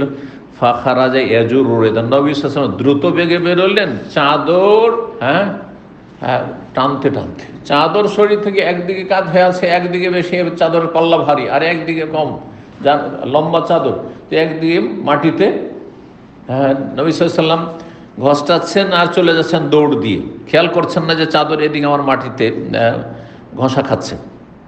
হাত্তা ইনতাহাল আল মসজিদ, মসজিদে পৌঁছে গেলেন। ওয়াসাবান নাসু ইলাইহি, লোকেরাও সব ঝাঁপ দিয়ে চলে আসলো, ছুটে চলে আসলো নবী সাল্লাল্লাহু আলাইহি ওয়াসাল্লামকে দেখে, তারাও দৌড় দিয়ে ঝাঁপ দিয়ে চলে এসছে তাড়াতাড়ি ঘাবড়িয়ে। ফাসাল্লা বিহিম রাকাতাইন, 2 রাকাত সালাত আদায় করলেন। ফানজালাতিশ শামস, তারপরে সূর্যের আলো প্রকাশিত হলো। ফাকালা বল ইন্না শামসা ওয়াল কামারা আয়াতান মিন আয়াতিল্লাহ ওয়া ইন্নাহুমা লা ইয়াকসিফান লিমাউতি হায়াদিন ফাইদা কানা যালিক, যখন এরকমটা হবে, ফাসাল্লু, সালাত আদায় করো, ওয়াদু, দোয়া করো, হাত্তা ইয়ানকাশিফা মা বিকুম, তোমাদের ওপর যা কিছু আপতিত হয়েছে যতক্ষণ পর্যন্ত তা দূরীভূত না হবে।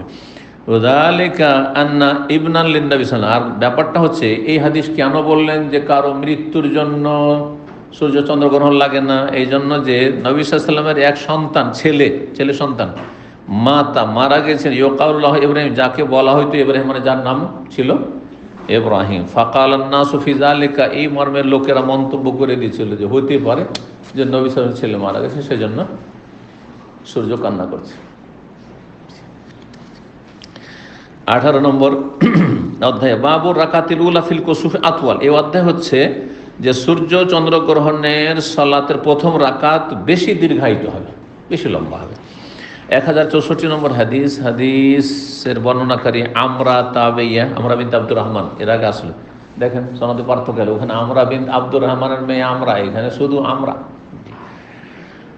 মায়েশা রাদিয়াল্লাহু তাআলা আনহা থেকে আন্নান নবী সাল্লাল্লাহু আলাইহি ফি কুসুফিস শামসি আরবা রাকাতিন ফি সাজদাতাইন, নবী সাল্লাল্লাহু আলাইহি সাল্লাম সাহাবায়ে কেরামদেরকে নিয়ে সালাত আদায় করলেন ফি কুসুফিস শামস, সূর্য গ্রহণের সালাত, আরবা রাকাত, 4 রুকু, ফি সাজদাতাইন, 2 সিজদায়, মানে 2 রাকাতে। এখানে 2 সিজদা মানে 2 রাকাত, 2 রাকাতে কয় রুকু? 4 রুকু। আল আউয়াল ওয়াল আউয়াল আতওয়াল, প্রথম রাকাত যে ছিল সেটি বেশি দীর্ঘায়িত ছিল, বেশি লম্বা ছিল। আর প্রথম রুকু দ্বিতীয় রুকুর তুলনায় বেশি লম্বা ছিল, রুকুর ক্ষেত্রে হলো আর রাকাতের ক্ষেত্রে হলো, যদিও রুকুর ক্ষেত্রেই। এখানে 19 নম্বর অধ্যায় হচ্ছে বাবুল জাহরে বিল কিরাত ফিল কুসুফ। এই অধ্যায় হচ্ছে সূর্য চন্দ্রগ্রহণের সালাতের তেলাওয়াত উচ্চ স্বরে। ওই হাদিসে কিছু কিছু বর্ণনা এসছে জাহারা, উচ্চ স্বরে কেরাত করেছেন, সেটা প্রমাণ করার জন্য এখানে হাদিস নিয়ে এসছেন, 2টো হাদিস। এবং এর মাধ্যমে আলহামদুলিল্লাহ আমাদের আজকের আলোচনা শেষ হয়ে যাবে। 19 নম্বর অধ্যায় বলছেন বাবুল জাহরে বিল কিরাত ফিল কুসুফ। এই অধ্যায় হচ্ছে সূর্য চন্দ্রগ্রহণের তেলাওয়াতে কি করা? তেলাওয়াত উচ্চ স্বরে করা, তেলাওয়াত উচ্চ স্বরে করা। 1065 নম্বর হাদিস বর্ণনা করেছেন ওরওয়া মায়েশা রাদিয়াল্লাহু তাআলা আনহা থেকে, বলছেন জাহারান নবী ফি সালাতিল খুসুফে বিকিরাতিহি, নবী সাল্লাল্লাহু আলাইহি সাল্লাম সূর্য গ্রহণের সালাতে উচ্চ স্বরে কিরাত করলেন। জাহারা মানে উচ্চ স্বরে, জিম দিয়ে জাহার। এই জন্য আমরা জেহেরি আর সিররি বলি, আরবি শব্দ কিন্তু। জেহেরি মানে উচ্চ স্বরে আর সিররি মানে মনে মনে। তো নবী সাল্লাল্লাহু আলাইহি ওয়াসাল্লাম উচ্চ স্বরে কেরাত করেছেন সূর্যগ্রহণের সালাতে। তাহলে দিনে হইলে উচ্চ স্বরে কেরাত, ঈদের মতো, জুমার মতো। আর রাতে হইলে তো রাতের সালাত উচ্চ স্বরেই হয়। আর তারপরে জেনে না ভালো যে চন্দ্রগ্রহণ নেও উচ্চ স্বরে কেরাত, আসতে নয়।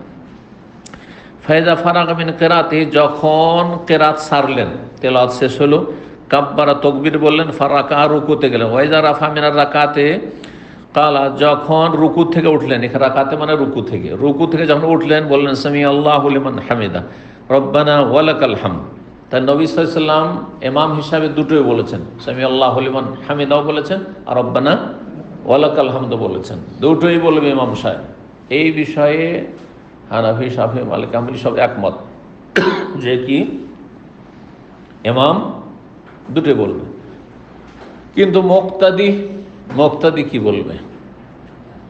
শুধু রব্বানা ওয়ালাকাল হামদ না, সে সামি আল্লাহু লিমান হামিদা বলবে? হাম্বলি মযহাব বলছে যে মুক্তাদি শুধু রব্বানা ওয়ালাকাল হামদ বলে, কিন্তু শাফি মযহাবের ফতোয়া হচ্ছে না, দুটোই বলতে হবে, সামি আল্লাহু লিমান হামিদাও বলতে হবে, রব্বানা ওয়ালাকাল হামদ মুক্তাদিকে বলতে হবে। আহলে হাদিস ওলামারা ভারত, বাংলাদেশে যারা কিছু কিতাব লিখেছেন, তারা যেহেতু আগে থেকে শাফি মযহাব দ্বারা অনেকটা প্রভাবিত, আগে হাম্বলি মযহাবের ফিকহের কোনো কিতাব তাদের কাছে ছিল না, যার ফলে তারা তুলনামূলক যখন হানাফি শাফির তুলনা, ফিকহের তুলনা পড়াশোনা করেছেন, তখন দেখেছেন শাফি মযহাবের ফতোয়াগুলি হাদিসের একটু কাছাকাছি তুলনা ওদের চাইতে। সুতরাং তারা তখন একটু শাফি মযহাবের এটাকে প্রাধান্য দিয়েছেন। তো এই জন্য দেখা যাচ্ছে যে সলাতুর রসুল, বাংলাদেশের একটি সলাতের ওপর কিতাব, কার লেখা? গালিব সাহেব হাফেজাহুল্লাহ। তো তিনি তাতে এই কথাই লিখেছেন যে মুক্তাদিকে কি বলতে হবে?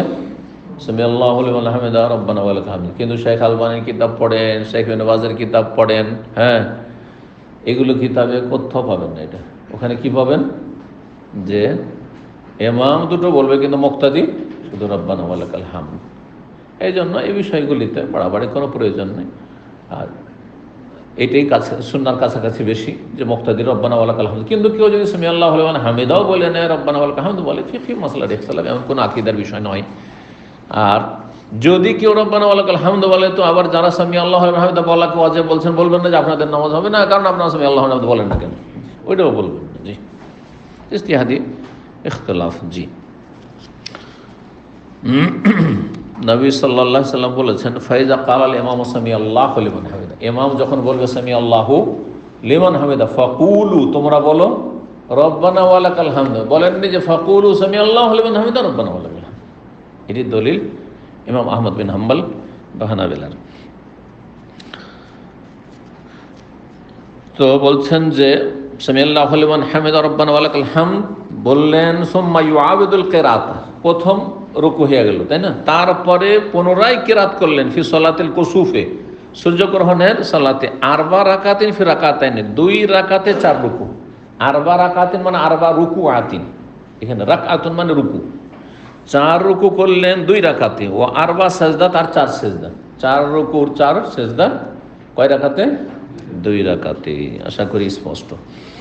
1066 নম্বর হাদিস, ইমাম আউজাই রাহিমাহুল্লাহ এবং অন্যান্যরা বর্ণনা করেছেন, সামিতু জোহরি বলছেন যে আমি ইমাম জোহরি রাহিমাহুল্লাহ থেকে শুনেছি, প্রখ্যাত তাবেঈ তিনি।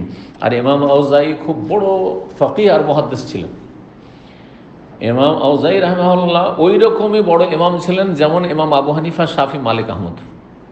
কিন্তু এই 4 জনের মাযহাব আছে, সেই জন্য সাধারণ মানুষরা মনে করে যে এরা মানে সবচেয়ে বড় ইমাম। তাদের মতো বহু শত শত ইমাম এই উম্মতে ছিলেন, আর ছিলেন আর কি, যে তাদের আগেও ছিলেন, পরেও ছিলেন, তাদের জামানাতেও ছিলেন।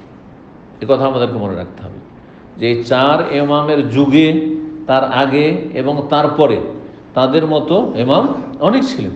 ইমাম ইবনে তাইমিয়া রাহিমাহুল্লাহ 4 ইমামের চাইতে কোনো কিছুতেই কম না। বরং যদি দেখা যায় গবেষণায়, তো এই 4 ইমামের কারো কারো থেকে কিছুটাই অনেকটা এগিয়ে বলতে হবে। হ্যাঁ, তো এই জন্য অনেক ওলামা মন্তব্য করেছেন যে যদি একজনের অন্ধ অনুকরণ করা হইতো তাহলে ইবনে তাইমিয়ার করতেন, কিন্তু সেটাও জায়েজ না। একজনের অন্ধ অনুকরণ একমাত্র যার কালিমা পড়েছেন। কার কালিমা পড়েছেন? মুহাম্মাদুর রাসূলুল্লাহ, লা ইলাহা ইল্লাল্লাহ, এক আল্লাহর ইবাদত করব আর এক রসুলকে অন্ধ হয়ে মানব, এক রসুল সাল্লাল্লাহু আলাইহি ওয়াসাল্লামকে অন্ধ হয়ে মানব, তাছাড়া কাউকে অন্ধ হয়ে মানা যাবে না। কারণ মানুষ মাত্রই ভুল হতে পারে। নাকি ওহী এসছে? জিবরাইল আসতো নাকি আবু হানিফার কাছে রাহিমাহুল্লাহ, শাফির কাছে, মালিকের কাছে, আহমদের কাছে, ইমাম বুখারীর কাছে ওহী এসছে? ওহী আসে, জিবরাইল আসা বন্ধ হয়ে গেছে। ফাতেমা রাদিয়াল্লাহু তাআলা আনহা বলছেন, নবী সাল্লাল্লাহু আলাইহি ওয়াসাল্লামের ছোট মেয়ে, আর সবগুলি প্রিয়। আবার আমাদের দেশের বক্তারা যেমন বলে যে প্রিয় মানে সবচেয়ে প্রিয়, এটা ভুল কথা।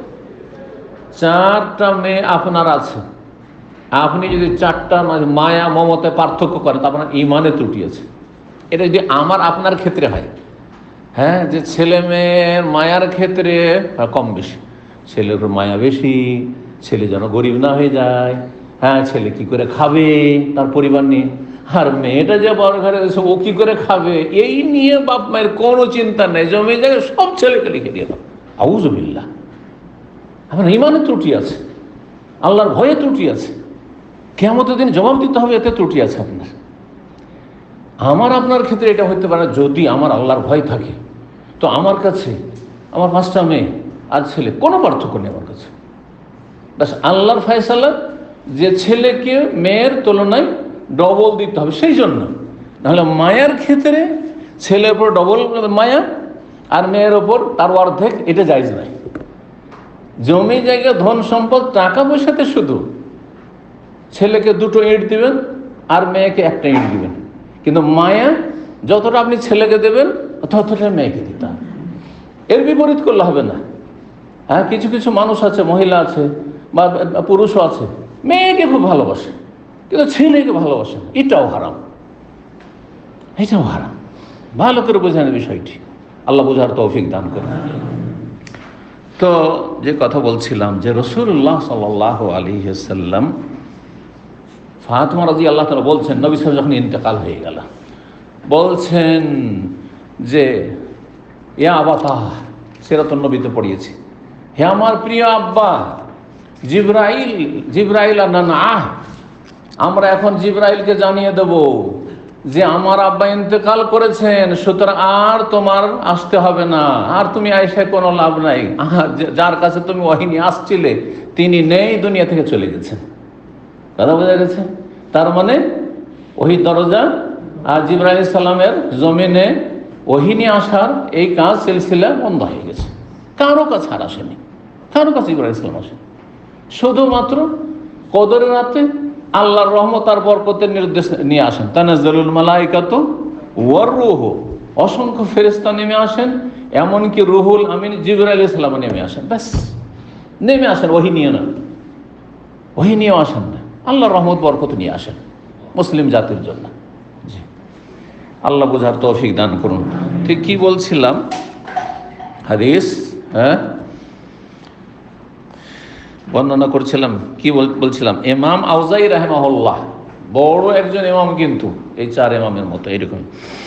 তো সামদেশে তার ইন্তেকাল পরেও দীর্ঘ সময় ধরে তার অনুসারী ওই রকমই ছিল। তার ফিকহের, যেমন আবু হানিফা, শাফি, মালিক, আহমদের আর চার ইমামের ফিকহের অনুসারী রয়েছে ছিল। তারপরে যুগের আবর্তন বিবর্তনে ওরা শেষ হয়ে গেছে। যেমন অনেক আলেম ওলামা খেদমত করে চলে যাচ্ছেন, আর তারপরে তাদের অনেক ছাত্ররা ছিল, 25-50 বছর তো ছাত্ররা তার এলেম চর্চা করলো, আর তারপরে হয়তো তার এলেমকে ভুলে গেল, তখন আর আগামী জেনারেশন তার এলেম নিয়ে আর চর্চা করলো না। এমনটা হচ্ছে না, হচ্ছে না। আবার কিছু কিছু আলেম আছে যে তাদের খেদমত 200-500 বছরকে কিয়ামত পর্যন্ত বহাল থেকে গেল, হতে পারে না, পারে না। অথচ একই মানের আলেমরাই কিন্তু, হ্যাঁ, কারো খেদমত 25-50 বছর বা 10 বছর 5 বছরে সীমিত হলো, তারপরে মানুষ ভুলে গেল তাকে আর তার এলেমকে। আর কারো এলেমকে ভুললো না, চর্চা চলতেই আছে কিয়ামত পর্যন্ত। এখনো সেটা হইতে পারে, এখনো সেটা হতে পারে। জি, ওই রকমই। জি, ইমাম আবজাইয়ার অন্যরা বলেছেন যে আমি জোহরি থেকে শুনেছি, জোহরি বলছেন ওরওয়া থেকে শুনেছি, ওরওয়া বলছেন মায়েশা রাদিয়াল্লাহু তাআলা আনহা বর্ণনা করে, আন্না শামসা খাসাফাত আলা আহলি রাসূলিল্লাহ, সূর্য গ্রহণ লেগেছিল রাসূলুল্লাহ সাল্লাল্লাহু আলাইহি ওয়াসাল্লামের আমলে। বাসা মোনাদিয়ান, একজন আহ্বায়ককে পাঠালেন, আহ্বানকারীকে পাঠালেন। মোনাদি, মোনাদি মানে মুয়াজ্জিনকে মোনাদি বলা হয়। কি বলে, যে বলো আসসালাতু জামিয়া, পাঠালেন। মসজিদ থেকে যদি পৌঁছে দেওয়া সম্ভব হয় তাহলে মসজিদ থেকেই করবে, তাহলে বোঝা যাবে যে কোন মসজিদ থেকে আওয়াজ আসছে, আসসালাতু জামিয়া, সে মসজিদে লোকেরা জমা হবে। কিন্তু মসজিদ থেকে যদি আওয়াজ পৌঁছানো সম্ভব না হয়, তাহলে এই হাদিস প্রমাণ করে যে রাস্তায় বাড়ির গলিতে গলিতে গিয়ে, হ্যাঁ, মহল্লাতে গিয়ে আসসালাতু জামিয়া, আসসালাতু জামিয়া জায়েজ আছে। কারণ এটা আজান নয় যে আজান মসজিদের মিনারাতে দিতে হবে অথবা মসজিদের মাইকে দিতে হবে। কথা বুঝতে পেরেছেন? সালাত তোমাদেরকে একত্রিত করছে। ফাতাকাদ্দামা, আগে বাড়লেন রাসূলুল্লাহ ইমামতির জন্য। ফাসাল্লা আরবা রাকাতিন ফি রাকাতাইন, 2 রাকাতে 4 রুকু করলেন, ও আরবাসা 4 সিজদা দিলেন। 4 রুকু 4 সিজদা 2 রাকাতে। কাল আল ওয়ালিদ, ওয়ালিদ বলছেন, আমাকে জানিয়েছেন আব্দুর রহিম নামের সামে ইবনে শাহাব মিসলাহু, আর ইবনে শাহাব হচ্ছে মুহাম্মদ ইবনে শাহাব az-জুহরি, হ্যাঁ, জুহরি, বানু জুহরা বংশের, সেজন্য তাকে জুহরি বলা হয়। মদিনার তাবি ইমাম ছিলেন, বড় মহাদ্দিস। কাল আজ-জুহরি, ইমাম জুহরি বলছেন, ফাকুল, তাই বললাম, মা সানা আখুকা যালিকা আব্দুল্লাহ ইবনে জুবাইর, ওরওয়া, তুমি বর্ণনা করছো যে নবী সাল্লাল্লাহু আলাইহি ওয়াসাল্লাম যে সূর্যগ্রহণে সালাত পড়েছেন তাতে 4 রুকু আর 4 সিজদা, কিন্তু তোমার ভাই, বড় ভাই আব্দুল্লাহ বিন জুবাইর, সে আবার কি করলো? মা সানা আখুকা যালিকা, তোমার ভাই এটা কি করলো? আব্দুল্লাহ বিন জুবাইর মা সাল্লা ইল্লা রাকাতান মিসলা সুবহ, সে তো সূর্যগ্রহণ বা চন্দ্রগ্রহণের নামাজ পড়েছে, কিন্তু ফজরের মতো করে, মানে প্রত্যেক রাকাতে 1 রুকু করে, স্বাভাবিক সালাতের মতো 2 রুকু 2 রাকাতে। আর তুমি বর্ণনা করছো হাদিস যে না, কয় রুকু? 2 রুকু করে 4 রুকু 4 সিজদা। তো তোমার ভাই, বড় ভাই, এটা কেমন সে বর্ণনা করলো, আর তুমি আবার উল্টো বর্ণনা করছো? সংশয় উত্তর দিচ্ছেন। এই হাদিস কিন্তু এর আগে একবার এসছে, কিন্তু মনে আছে? বলছেন, মা সাল্লাহ ইল্লা রাকাতান মিসলা সুবহ ইজা সাল্লা বিল মাদিনা, সাল্লা বিল মাদিনা, যখন মদিনায় তিনি সালাত আদায় করেছিলেন, এর সূর্যগ্রহণ বা চন্দ্রগ্রহণে, তখন এরকম করেছিলেন। কাল আজাল, তখন ওরওয়া বলছেন যে হ্যাঁ, কথা ঠিক, যে আমার ভাই এরকম কথা বলেছে বা এরকম আমল করেছে। কি করেছে? যে 1 রুকু করেছে 1 রাকাতে, কিন্তু ইন্নাহু আখতা সুন্নাহ, সে সুন্নত পালনে ভুল করেছে। মানে সুন্নতে উপনীত হইতে পারে, সুন্নতের উপর আমল করতে পারেনি, হয়তো জানা ছিল না তার, হ্যাঁ, তখনকার যুগে এইরকম কিতাব, ছাপা কিতাব, এমনকি লিখা কিতাবও ছিল না। হাদিস মানুষের মুখে মুখে আব্দুল্লাহ বিন জুবাইর হতে জানতে পারেন বিষয়টি, সেই জন্য মনে করছেন যে 2 রাকাত সালাত আদায় করেছেন নবী সাল্লাল্লাহু আলাইহি ওয়াসাল্লাম, এটা হাদিস জানা ছিল। 2 রাকাত ফজরের মতো করে, ফজরের লম্বা কেরাত হয়, এরকম লম্বা কেরাত করে পড়িয়ে দিয়েছেন, ব্যাস। জি, হানাফি মাযহাব এই আব্দুল্লাহ বিন জুবাইরের যে আমলটা ছিল সেটা ভুল আমল ছিল, সুন্নতের খেলাফ, সেটাই তাদের মাযহাব। তারা বলছে যে না, ব্যতিক্রম কোনো সালাত নেই, মানে 2 রুকু প্রত্যেক রাকাতে, মানে 4 রুকু, 2 রাকাতে 4 রুকু আর 4 সিজদা, এমনটা নয়, বরং স্বাভাবিক সালাত আদায় করবে। এইটাই হচ্ছে হানাফি মাযহাব। বাকি শাফি, মালিকি, হাম্বলি, আহলে হাদিস সবাই বলছেন যে যেহেতু অসংখ্য হাদিস যে প্রত্যেক রাকাতে 2 রুকু, মানে 4 রুকু 4 সেজদায় 2 রাকাত, সুতরাং সেটি হচ্ছে সহিহ সুন্নাহ। আল্লাহু তাআলা আলাম। আর তারপরে বলছেন যে এই হাদিসের সমর্থক হাদিস বর্ণনা করেছেন সুলাইমান বিন কাসির, সুফিয়ান বিন হুসাইন, ইমাম জোহরি থেকে। আর তাতে বর্ণনা করেছেন ফিল জাহরে, উচ্চ স্বরে কেরাতের বিষয়টি, যে উচ্চ স্বরে, কারণ অধ্যায় চলছে উচ্চ স্বরে। তো হাদিসের এইটুকুতে মিল রয়েছে কি, যে নবী সাল্লাল্লাহু আলাইহি ওয়াসাল্লাম উচ্চ স্বরে তেলাওয়াত করেছেন সূর্য গ্রহণের সালাতে। এখানে আজকের আলোচনা শেষ হচ্ছে। আর এর মাধ্যমে আমাদের সূর্যগ্রহণ বা চন্দ্রগ্রহণের সালাতের সম্পর্কে যেসব হাদিসগুলি সহিহ বুখারীতে সেগুলি আমরা শেষ করতে পারলাম। আগামী আলোচনা ইনশাআল্লাহ তাআলা জুমাবারে সুজুদুল কোরআন বা সিজদায়ে তিলাওয়াত সম্পর্কে হবে ইনশাআল্লাহ। আল্লাহ যেন তৌফিক দান করেন এবং সহিহ বুখারীর আমাদের এই ভাষ্য পুরা করার জন্য তৌফিক দান করেন। ভুল ভ্রান্তি থেকে আল্লাহ বাঁচিয়ে রাখুন। আল্লাহ আপনাদেরকে নেক হায়াত দান করুন, সুস্থতার সাথে রাখুন, রুজি রোজগারে বরকত দান করুন। আল্লাহ সকলকে আমাদেরকে হেদায়েতের উপর কায়েম রাখুন এবং জান্নাতুল ফিরদৌস দান করুন। ওয়া সাল্লাল্লাহু আলা নবিয়িনা মুহাম্মদ ওয়া আলা আলিহি ওয়া সাহবিহি আজমাইন।